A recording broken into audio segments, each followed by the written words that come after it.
Es Andrea.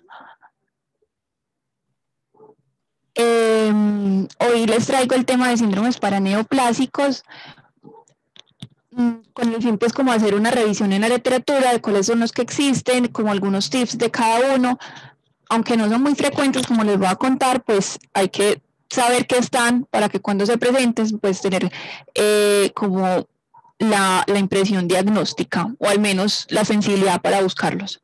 Entonces les voy a hablar un poquito como las generalidades y algo de la fisiopatología que encontré y los dividí en los que nos van a afectar principalmente como el segmento posterior, los que van a presentar manifestaciones neurooftalmológicas y otro que en la búsqueda encontré y es que los síndromes paraneoplásicos en piel, algunos se acompañan también de síntomas oftalmológicos.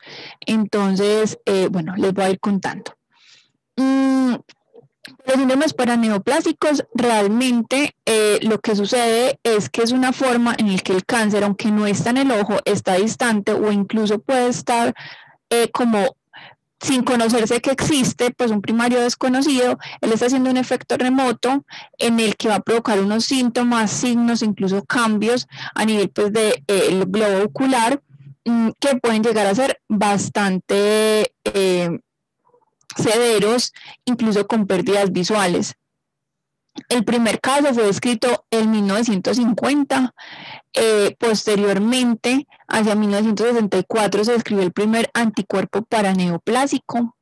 Y esta, como les decía, es una entidad que tiene una incidencia muy baja. Se habla que solamente un 0.01% de los pacientes que tienen cáncer van a presentar este tipo de patologías, pero el poderlo reconocer de forma temprana nos ayudaría a aumentar la sospecha de un posible primario desconocido para buscarlo y dar un tratamiento más temprano que podría impactar en el pronóstico.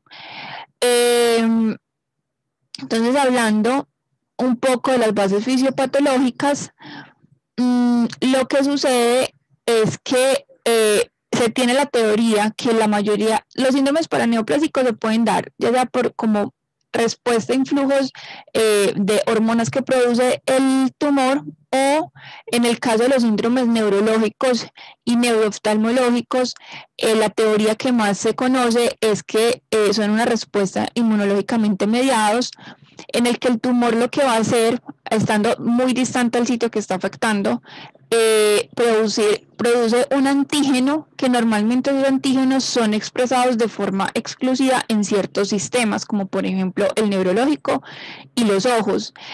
Y no se conoce, no se sabe cómo esto sucede, pero se cree, pues lo que se ha visto hasta ahora, es que en los nódulos linfáticos se van a activar los linfocitos B que van a producir unos autoanticuerpos contra esos antígenos del tumor y luego ellos logran cruzar la barrera hematoacuosa o la barrera del líquido cefalorraquídeo, llegar al sistema nervioso central o llegar al ojo y allí atacar estos tejidos donde normalmente se expresan los antígenos. Entonces, aquí en el cuadro, dentro del cuadro amarillo, les traigo todos como una recolección de los anticuerpos y autoanticuerpos que han sido descritos en los diferentes síndromes paraneoplásicos que por ahora se conocen, que los iré pues comentando. Entonces, hablando del segmento posterior, vamos a empezar por la retinopatía asociada a cáncer, que es la retinopatía que se va a dar en el contexto de un proceso neoplásico pues a distancia y en el que no se puede explicar la pérdida visual por otra causa. Inicialmente la primera descripción fue en 1976, en el que este médico describió el caso de 3 mujeres adultas en las que todas habían tenido una disminución de la agudeza visual acompañadas de unas pérdidas de los campos visuales y que fuera después con el tiempo se le hizo el diagnóstico de un carcinoma bronquial. Luego en 1984 es que recibe el nombre como tal y pasa más o menos una década, que es cuando logran descubrir el primer anticuerpo involucrado. Entonces, esta patología de todos los síndromes paraneoplásicos es la más frecuente, que nos va a causar pues, la pérdida visual, se da más en mujeres que en hombres, en un rango de edad más o menos entre los 55 y 65 años, y se ha visto que tiene cierta relación con la autoinmunidad, especialmente con el hipotiroidismo.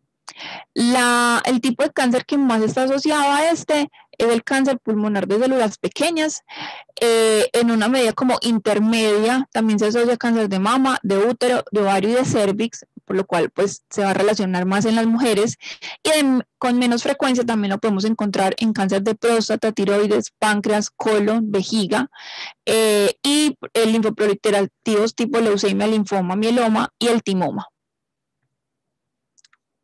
Entonces, ¿qué se sabe? Que aquí el anticuerpo que va a existir va a estar contra la recoverina. La recoverina pues es una proteína que es ligadora de calcio, la cual normalmente está en los fotorreceptores con el fin de participar en el proceso de la transducción de la luz. Ella lo que va a hacer normalmente es inhibir la rodopsina quinasa, regulando la fosforilación de la rodopsina. Entonces, estos anticuerpos lo que van a hacer es que van a degradar esos fotorreceptores, pero quedan unas dudas, y es que en algunos pacientes se pueden encontrar, pero esto no quiere decir de que ellos afecten pues desarrollen la retinopatía. Entonces hay algo adicional que no se conoce qué pasa, que puede ser pues como el responsable. Adicionalmente, pues como la barrera hematorretiniana se ve afectada, allí pues el LPR juega un papel muy importante. También se ha visto pues que esta es una parte donde es un target pues de esta patología. Entonces, en cuanto al cuadro clínico, es un cuadro que inicia unilateral, pero va a progresar rápidamente a volverse binocular, y los pacientes van a referir fotopsias, fotofobia, el tiempo para adaptarse a la oscuridad se va a ir prolongando y pueden llegar a presentar ceguera nocturna. A medida que va avanzando, se va a encontrar una disminución de la agudeza visual marcada, y va a encontrar que se acompaña de escotomas. Cuando les vamos a evaluar inicialmente, podemos encontrar un fondo de ojo normal, pero luego vamos a ver, como en la fotografía, que las arterias se van a ir adelgazando, se va a acompañar también de palidez del disco óptico, algunos cambios en el EPR. Esos cambios pueden ser variados, podemos encontrar hiperplasia, podemos encontrar como lesiones especuladas o incluso atrofia, y aunque al principio no es común, en las fases tardías sí podemos encontrar células tanto en cama anterior como en vitrio. En cuanto a los exámenes con los que nos podemos apoyar, tenemos los campos visuales, en los que inicialmente pueden ser normales, pero a medida que va avanzando vamos a encontrar defectos que son paracentrales, que van a progresar a ser centrales, y que van a terminar, como siempre es en la fotografía, con un compromiso completo. En el electroretinograma, desde fases tempranas, lo que vamos a encontrar es que hay una ausencia o una disminución en las respuestas fotópicas y también las escotópicas, que cada vez se van a ir acentuando más a medida que la patología avanza. También tenemos la autofluorescencia, el cual nos va a ayudar a evaluar el daño que se da a nivel del EPR, encontrando hiperautofluorescencia difusa o granular, que va a ser más en el polo posterior, a nivel de la mácula, y peripapilar. Este estudio pues, es importante porque nos ayuda a identificar cambios que son muy iniciales, que incluso podrían no verse en el fondo de ojo, y fuera de eso también nos ayudan a hacer un seguimiento.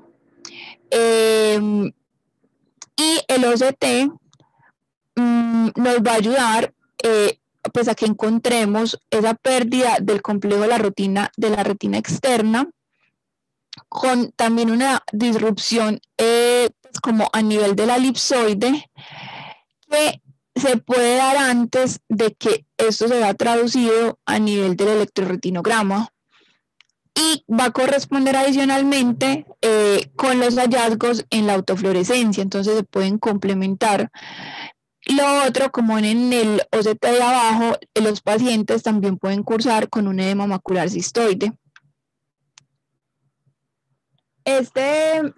Como sabemos, ya les decía al principio, cuando hagamos el diagnóstico siempre hay que pensar que hay un primario desconocido. Entonces lo que encontré que sugieren pues de una es pedir ayuda y que nos acompañen otras especialidades para hacer esta búsqueda, pero sugieren realizar una resonancia magnética que por lo general sale normal, un estudio de líquido cefalorraquídeo en el que se puede encontrar pleocitosis linfocítica, pero sin mayores pues, especificaciones, acompañarnos de un TAC de tórax, abdomen, pelvis, colonoscopia, y los otros estudios pues deben escoger dependiendo pues de las características clínicas y factores de riesgo de cada paciente. Dentro de los diagnósticos diferenciales que debemos tener en cuenta, encontramos el síndrome de puntos blancos, pues esta patología va a tender como a estabilizarse y a mejorar sin tratamiento. Desórdenes retinales degenerativos como la distrofia de conos y bastones y síndromes uveíticos. Esta es una parte que me pareció complicada en cuanto al tratamiento, porque se ha obtenido poca respuesta. Se cree que ya cuando se encuentra el daño y ya tratamiento, pues los fotorreceptores no van a responder bien y ya no va a mejorar pues como lo que el paciente presenta. Incluso pues va a poder progresar más. Que se ha visto que si responden al tratamiento, los anticuerpos pues van a ir mejorando a medida que mejore la agudeza visual. No hay un protocolo claro, pero lo que se ha encontrado, pues lo encontré en la literatura, es que los esteroides se utilicen como una primera línea. Pues se podría inicialmente aplicar triamcinolona intravítrea, pero si con esta no mejora, se podría adicionar o pasar a prednisolona, pues a esteroide sistémico con prednisolona. Y dado que se cree que debe ser una, pues como una causa autoinmune, se recomiendan tratamientos largos de hasta 4 a 12 meses para lograr pues como mejor control. Tenemos la plasmaféresis y la inmunoglobulina, pero la respuesta pues ha sido pobre cuando ya hay una generación pues como o sea, ya hay un daño instaurado. Otros pues de los medicamentos que ellos han sugerido, estudiado, reportado es la ciclosporina, o sea, una combinación de ciclosporina con azathioprina y prednisolona. Y hay un reporte de 16 casos en el que aplicaron rituximab y otro en el que aplicaron rituximab, pero por eso lo acompañaron de ciclofosfamida y de esteroides.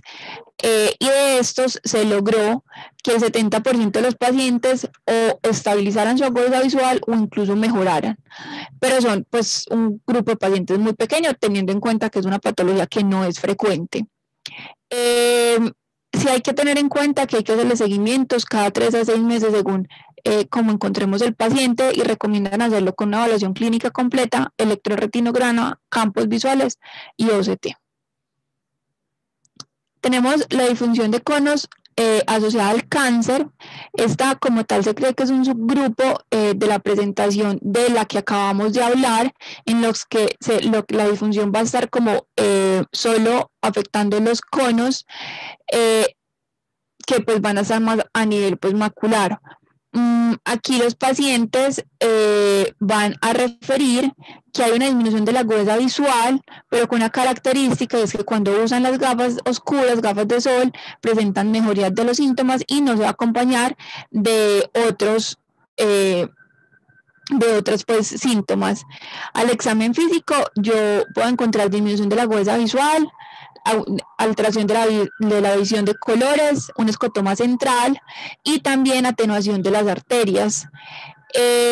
Durante el estudio, entonces, en el electroretinograma lo que vamos a encontrar es que no hay una respuesta a los conos.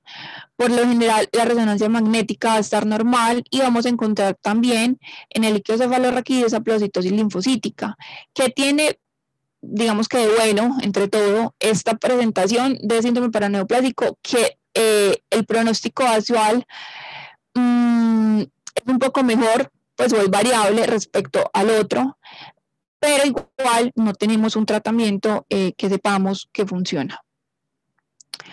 Vamos a seguir con la retinopatía asociada al melanoma.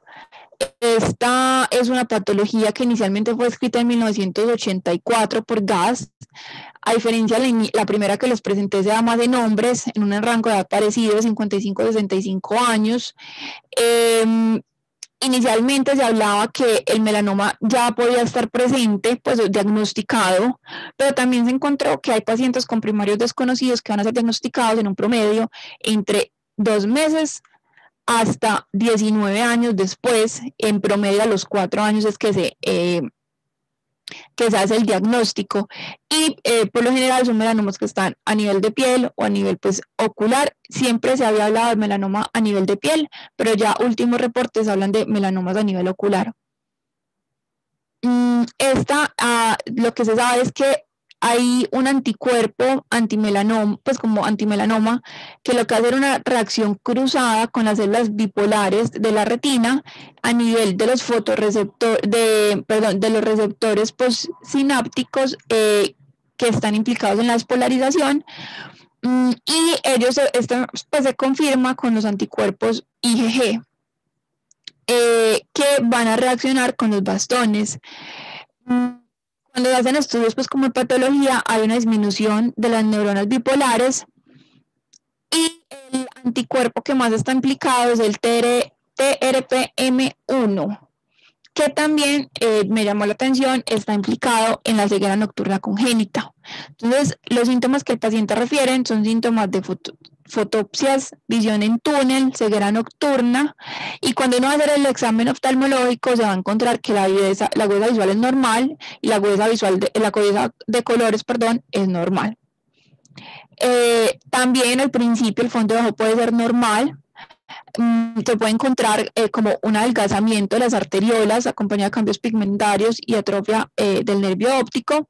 Ocasionalmente también podríamos tener compromiso inflamatorio anterior y posterior, y en la fotografía lo que vemos es un engrosamiento peripapilar bilateral.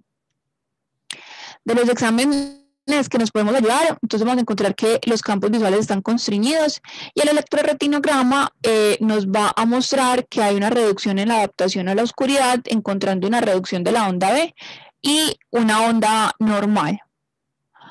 Acá tampoco está claro qué tratamiento es el efectivo. Se ha usado plasmaféresis, inmunoglobulina. La inmunoglobulina se ha visto que mejora un poco más la agudeza visual y los campos visuales, pero el electrocardiograma sigue igual. La respuesta de los esteroides está pues como limitado su éxito, y en algún momento se ve que la pérdida visual suele pues como estabilizarse. La siguiente presentación que encontré fue la retinopatía viteliforme paraneoplásica. Esta podría ser como también un espectro de la MAR, en la que pues microscópicamente se van a encontrar es una pérdida de los núcleos en la capa interna de la retina con atrofia a la capa externa, y podemos encontrar anticuerpos contra el EPR. Dentro de los hallazgos clínicos encontramos desprendimientos de retinas serosos múltiples y material viteliforme. En esta foto, esta patología suele estar asociada principalmente a melanoma, a cáncer de mama, de pulmón y a sarcoma, pero cuando se encuentra y el paciente ya tiene un antecedente de un tumor diagnosticado que se cree que está en remisión, entonces aquí la búsqueda no es por el primario desconocido, sino por buscar dónde está haciendo metástasis sin que haya sido pues hasta el momento como diagnosticado. Este hallazgo lamentablemente es de pobre pronóstico de supervivencia, y En esta fotografía pues les traigo el caso de un paciente de 58 años que se presentó con visión borrosa en ojo izquierdo, pero sin gran compromiso de su agudeza visual. En el fondo de ojo se veían unas lesiones viteliformes en la mácula, múltiples y subretinianas. En la libre de rojo se veía que esas lesiones generaban como pues persistían en la misma localización, y en el OCT se confirman que están a nivel del EPR sin acompañarse de un acúmulo de líquido. El paciente, a los 2 meses, él tenía un antecedente de un melanoma, se le hace un diagnóstico de metástasis a intestino delgado. Ahí en ese reporte pues que encontré hablaban de un caso de un paciente de un melanoma metastásico que fue tratado con temozolomía, en el que lograron resolver las lesiones y mejorar la agudeza visual. Entonces, seguimos con la proliferación melanocítica oral difusa bilateral. Esta fue descrita inicialmente en 1966. Luego de esta publicación hay aproximadamente 50 casos en la literatura.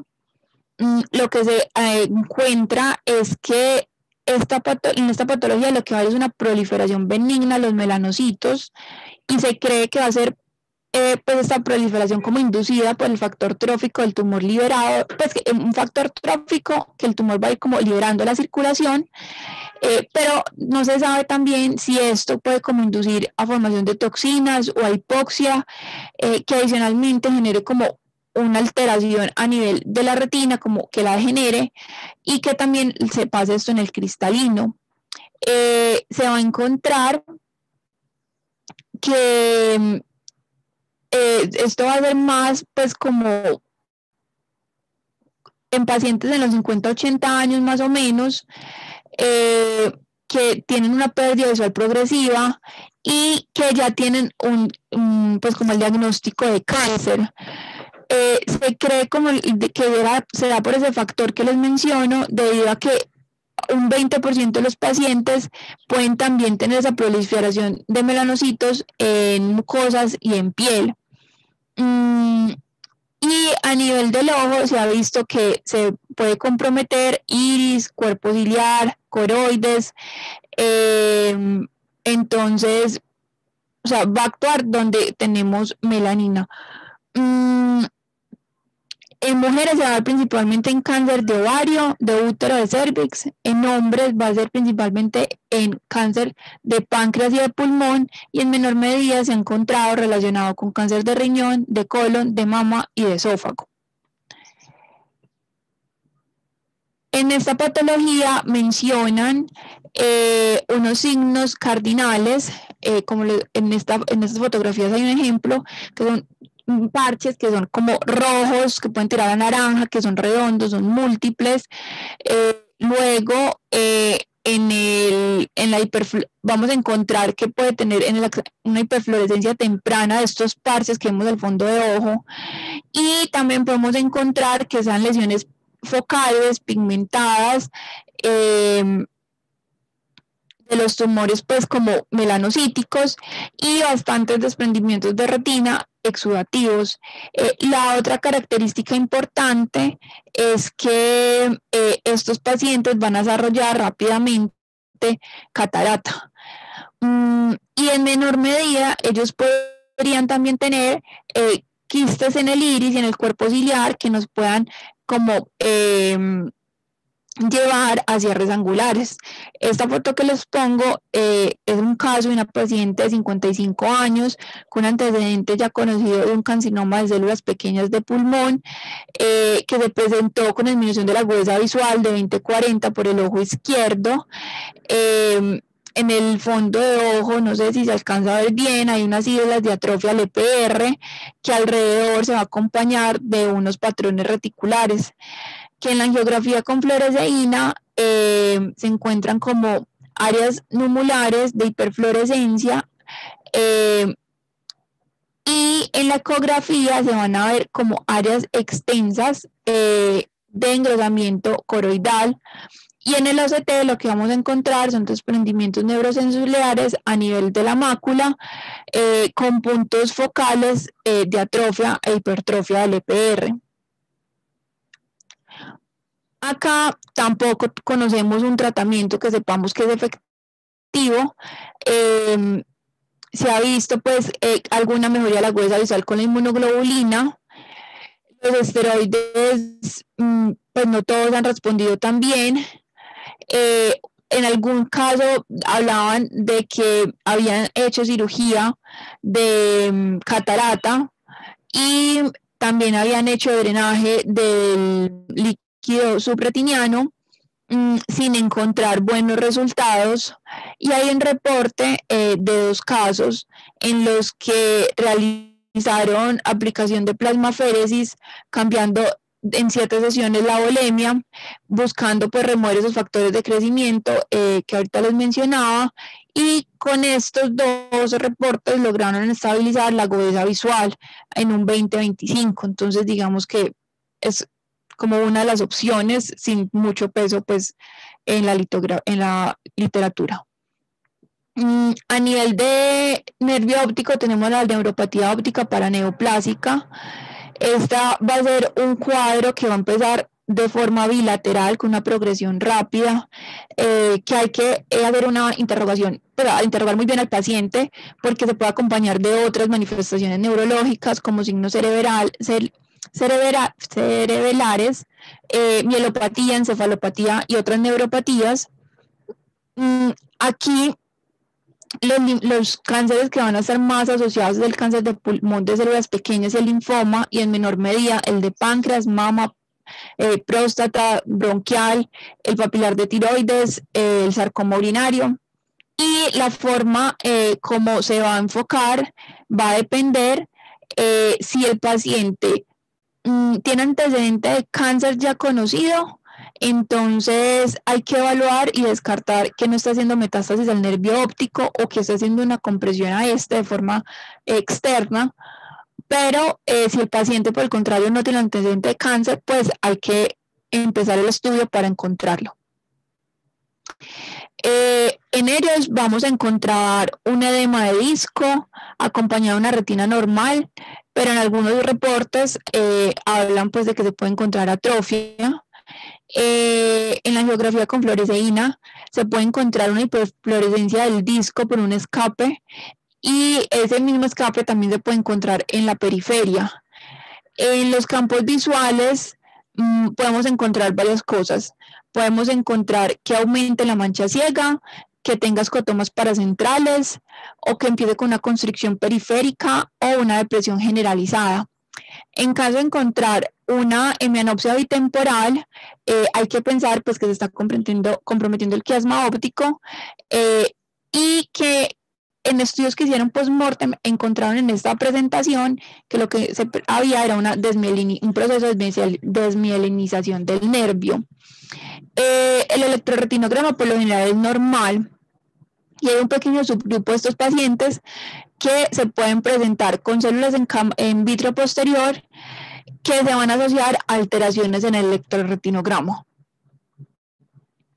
El estudio se recomienda realizar una resonancia magnética, en el que yo puedo encontrar una resonancia magnética normal o puedo encontrar cambios en el parénquima que van a ser hiperintensos en T2 con un aumento del tamaño del nervio óptico. Cuando se estudia el líquido cefalorraquídeo se pueden encontrar linfocitosis, pero no se encuentran proteínas malignas. Y el anticuerpo encontrado implicado es el CRMP5, que normalmente va a estar pues, en retina y en nervio óptico. Acá lo que se conoce del tratamiento es que tratar el tumor de base en algunos pacientes logra que se estabilice la agudeza visual o que mejore un poco, y en otras recomiendan acompañar la inmunosupresión debido pues como esa base autoinmunológica que puede existir. Y en caso de encontrar vitreitis severa o edema del disco, pues se recomienda utilizar triamcinolona intravítrea, con la que se ha logrado mejoría de la agudeza visual y desde compromiso en el polo posterior. Vamos a pasar con el síndrome de Poems. Eso es un síndrome que la literatura es clara en decir que es raro. Fue inicialmente descrito en 1984, donde describen el acrónimo. El acrónimo quiere decir, pues, o habla de poliradiculopatía, organomegalia, endocrinopatía, desorden de las células plasmáticas monoclonales y cambios de la piel. ¿Qué sucede? No se requieren de todo lo que tiene el acrónimo para hacer el diagnóstico, y fuera de eso faltan mucha parte de la presentación clínica de este síndrome en ese acrónimo. Esta pues es un desorden de las células plasmáticas maligno, pero a diferencia del mieloma múltiple suele tener una mejor sobrevida. ¿Qué es lo diferente también del mieloma múltiple? Que suele presentar más síntomas tipo neuropatía, compromiso endocrino y sobrecarga hídrica. No suele acompañarse de dolor óseo como en el mieloma múltiple, pero si hay infiltración de las células plasmáticas en el hueso, y de las lesiones óseas más características son las escleróticas, que están en casi todos los pacientes. Desde el momento en el que el paciente presenta la neuropatía, más o menos 2 años después, el 20% de los pacientes van a presentar complicaciones de trombosis arteriales, venosas, que incluso pueden comprometer el sistema nervioso central.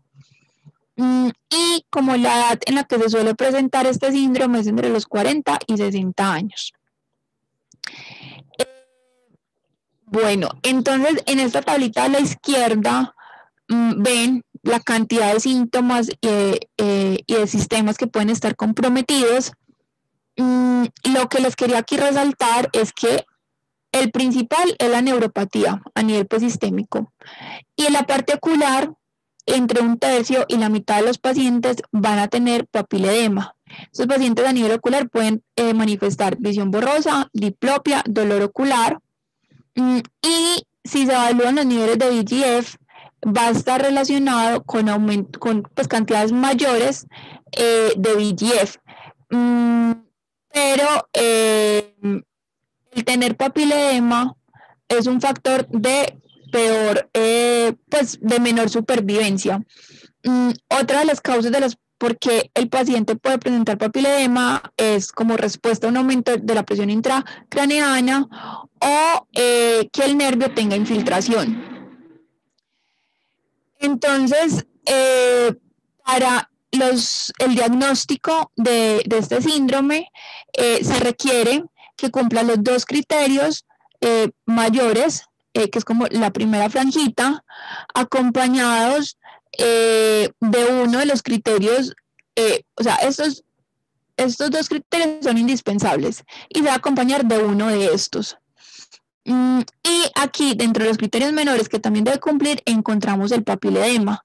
Entonces, vemos que aunque de pronto es un síndrome paraneoplásico en el cual las manifestaciones oculares no sean como tan marcadas como en los anteriores, el papiledema está ahí muy presente y tenemos que tenerlo en mente. Cuando se encuentra un paciente con una neuropatía acompañada de alguno de estos, como proteínas monoclonales, trombocitosis, anasarca o papiledema, es un paciente en el que uno debe sospechar que pueda tener este síndrome. El tratamiento va a ser dependiendo de si el paciente tiene o no tiene compromiso de la médula ósea. Esto va a estar pues dirigido por hematología y oncología, y pues esas son como las opciones de tratamiento que ellos tienen. Y lo otro que les quiero mostrar en la tabla de la derecha es que pues el paciente necesita un seguimiento estricto, tanto clínico como paraclínico, guiado por el grupo de hematología, y en la parte de oftalmología se debe realizar un fondo de ojo de base para saber cómo está y seguirlo realizando cada 1 a 2 años. Vamos a seguir con las manifestaciones neurooftalmológicas. En este tenemos el opsoclunus y el mioclunus. Acá los anticuerpos que van a estar asociados, pues ya que tienen más compromisos neurológicos, son un poco más conocidos, son estos que les muestro acá: anti-RI, U, YO y LMA2. Los pacientes van a cursar con un cuadro que inicia abrupto, con oscilopsia, que esta puede ser horizontal, puede ser vertical o puede ser mixta, acompañada de ataxias en el tronco, en las extremidades, y también se va a asociar a vértigo, náuseas y vómito, también de mioclonus. Y durante la evaluación podemos encontrar sacadomanía. Entonces, esta es una, por ejemplo, esta entidad que fue como de las que leí, la única que encontré que puede darse tanto en adultos como en niños. Cuando se dan niños, el 5% pueden estar presentando un neuroblastoma. En adultos, el principal cáncer va a ser el cáncer de pulmón, y otros referidos, pero en menor frecuencia, son el SEA de mama, ovario, útero, tiroides, linfomas y sarcomas.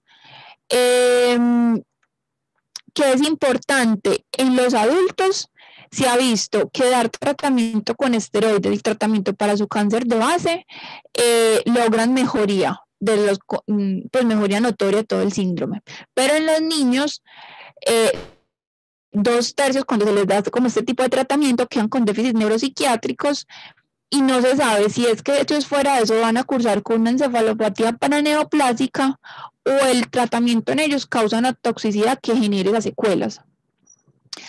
Bueno, tenemos la mastenia gravis, en la que no todas las mastenias graves van a ser un síndrome paraneoplásico, pero el 10% de ellas van a tener un timoma, y del 30% de los pacientes que tienen timoma van a presentar una mastenia gravis. No tiene una presentación diferente pues a la que conocemos, entonces hay, a grandes rasgos, pues la podemos encontrar solo con síntomas oculares o acompañados pues de las manifestaciones sistémicas. Y pues el tumor que va a estar pues relacionado va a ser el timoma. Aquí digamos que tenemos bueno de todo lo que hemos estado hablando, y es que digamos que el tratamiento es altamente efectivo. Contamos con la fluoxetina, con los esteroides, con inmunosupresores, plasmaféresis y la inmunoglobulina. El síndrome miasténico de Lambert, entonces, en algunos pacientes se puede acompañar de otros síndromes paraneoplásicos, entonces también hay que hacer un muy buen interrogatorio entre lo que encontramos: degeneración cerebral, encefalitis, neuropatía.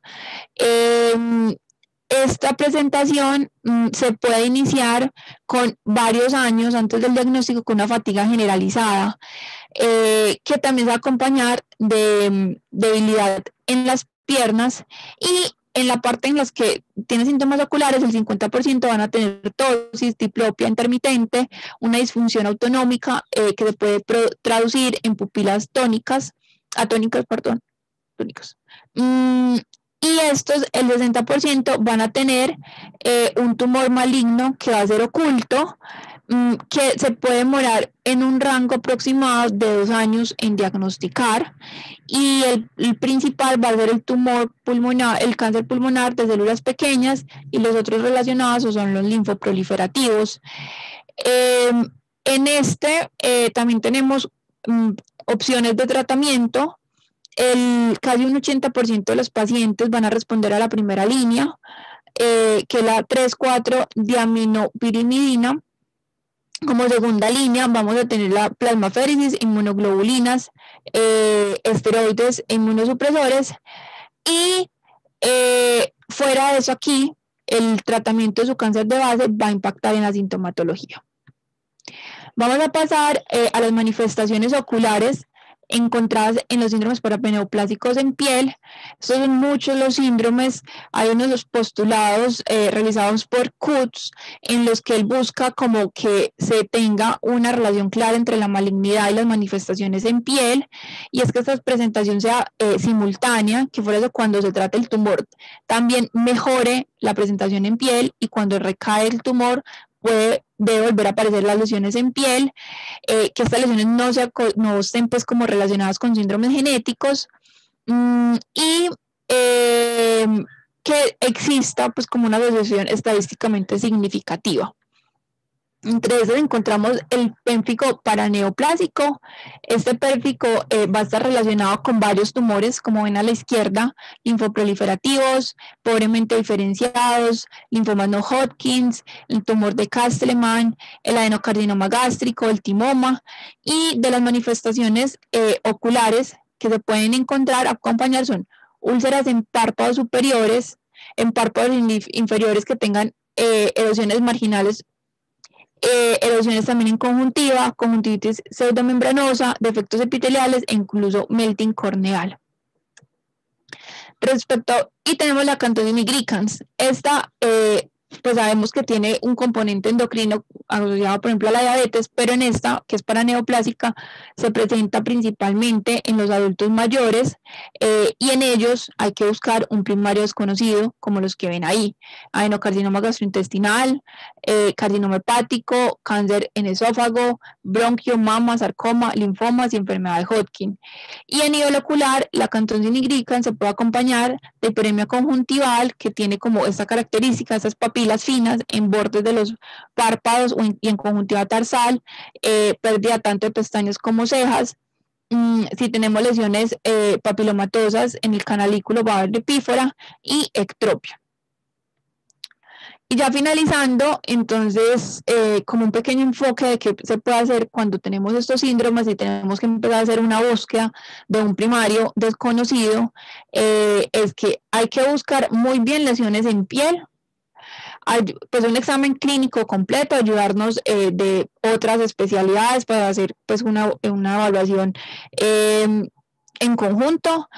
En cuanto a las ayudas diagnósticas, pedir a todos los pacientes colonoscopia, a hombres para sea de próstata, a mujeres para cáncer ginecológicos y a todos TAC de tórax.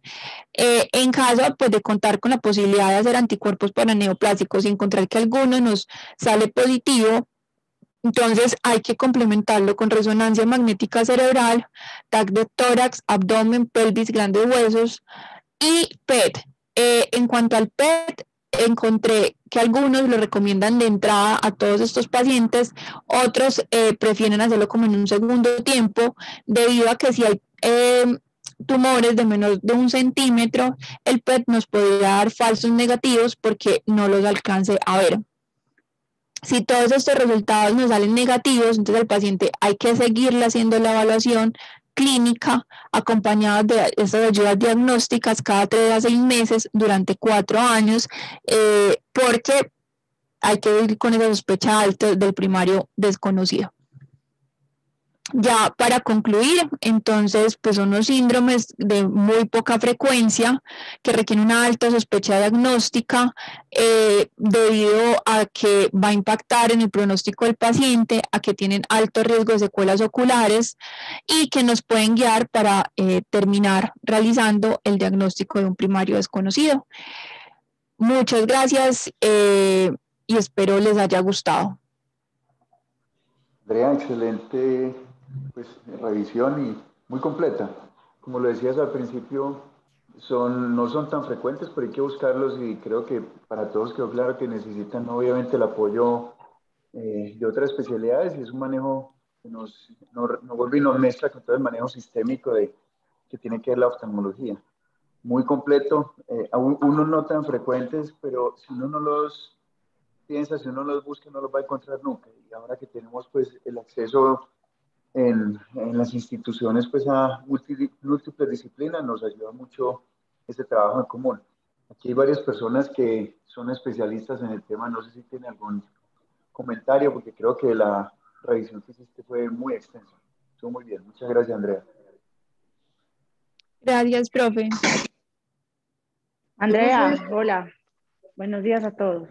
Hola, profe. Hola, no, súper bien la revisión. Pues no, casi que es un diagnóstico de descarte, pues es una patología muy rara y pues hay que sospecharla y ayudarnos pues como de oncología, pues de las otras especialidades, pero pues es muy raro, pero sí hay que pensarlo. Hay que pensarlo, sí, exactamente. Y como son hospitales pues, digamos, de referencia, obviamente puede que sea más frecuente que lo veamos nosotros, pero siempre hay que pensarle, que como nos mostró Andrea, y o sea, el abanico de presentaciones es muy, muy amplio.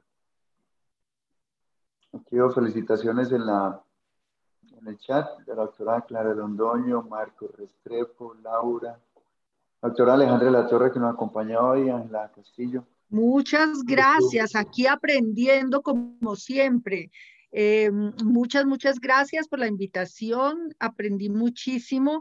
Creo que como dijo Carlitos, son, y como tú lo dijiste en la revisión, muy raros, pero pienso que cada uno de nosotros, los que tenemos un poquito más o de pronto ustedes ya han visto alguno, pero por lo menos hemos visto uno o dos de esos casos que digamos que lo hacen a uno reflexionar en que debe buscarse, y espectacular la revisión, me parece interesantísimo, sobre todo lo del sistema inmune, los anticuerpos. Y fíjense cómo los tratamientos se hacen con esteroides, se hacen lo que contabas del rituximab, de los pocos casos que hay, algunas buenas respuestas, que no podemos tener muchos casos que nos digan esto es perfecto para esto, porque realmente no hay nada que sea la panacea para esto, pero uno le debe, le debe tratar de ofrecer no sea el pronóstico maravilloso. También tenemos los Azor y estos anticuerpos que a veces uno dice no los encuentro, pero encima me hago, está buscándole, haciéndole el PET, y yo creo que de los colegas de retina ven también estos síndromes en los diagnósticos diferenciales, ¿no? No es, como digo, por ahí una vez en la vida. Yo he visto un síndrome de Poem eh, mucho más frecuente en los paraneoplásicos, mucho menos raro, más bien, los paraneoplásicos, pero un síndrome ya remitido para que yo le hiciera un examen de fondo de afectado.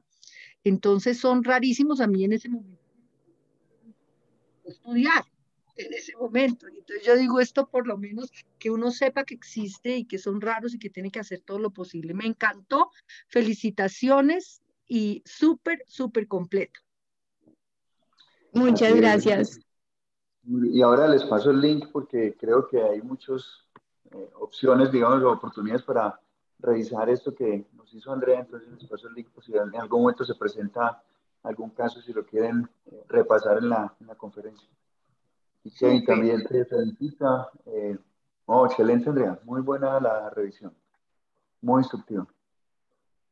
No sé si hay alguna otra duda o algún otro comentario, porque solo veo felicitaciones aquí en el chat. Pero bueno, hace falta la reunión presencial, pero por ahora estamos como limitados. Sin embargo, la idea es que Dios mediante en las próximas semanas arranquemos de nuevo y la haríamos mixta para que podamos seguir asistiendo personas que físicamente no pueden ir al hospital. Si no hay más comentarios, André, dime, seguimos. Bueno, o Marcos y Juanca, ¿quién está a cargo hoy? Yo tengo Ustedes una pregunta aquí, dirán. perdón. Sí, Sí, señora. claro. Yo siempre me he preguntado en los poquitos que he visto, ¿por qué hay adelgazamiento de los vasos? No sé, Andrea, si tú leíste algo, ¿por qué se presenta ese adelgazamiento? Doctora, en lo que leí, no encontré, o sea, encontré que en varios lo reportan, pero no encontré que explicaran el por qué. Sí, a mí eso me ha llamado la atención y podemos ahí hacer una búsqueda y todo esto, porque yo no encuentro como la fisiopatología para esto. De los demás hallazgos uno sí trata de buscarle y esto, pero bueno, muchas gracias. Muchas Gracias, gracias. doctora. Hola, buenos días. Muchas gracias, André. Muy interesante la conferencia. El día